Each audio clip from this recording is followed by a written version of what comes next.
Биыл ардагер жазушы Майлыбай Смағұлов 75 жасқа толды.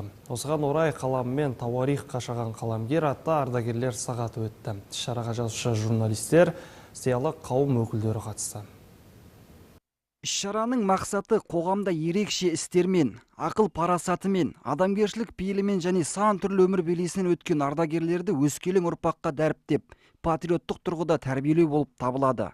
Енді бұл үлкен бағдарлама бойынша өтіп жатқан шара, өйткені ардагерлердің сағаты деген ардагер сағатында ардагерлер өзінің өткен кеткеніне есеп береді, оқырмандар алдында. Абай айтқан ғой, ақылды адам күн сайын, жұма сайын, ай сайын өзіне есеп беріп, алда не істедім, не қойдым, енді не істеймін деген сияқты. Сол сияқты бізде бүгін ардагерлер сағатына осындай мақсатпен келіп отырмыз. Қонақтар Майлыбай Смағұловтың шығармашылық жолы туралы сыр шертіп, жазылған шығармалары, еңбектері, мақалалары туралы пікірлерін білдірді.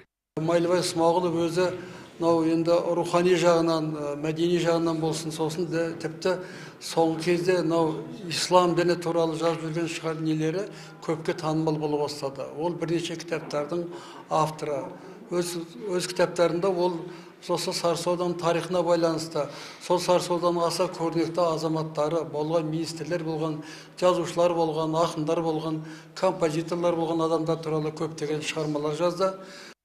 Бүгінде жазушының 11 кітабы жарық көрген. Жиында жас ұрпаққа оның еңбек жолы таныстырылып, ізденісте жүру мен еңбекқор болу керек екендігі айтылды. Мерейхан Жәнібекұлы, Байғани Бүркітбаев, Айқын ақпарат.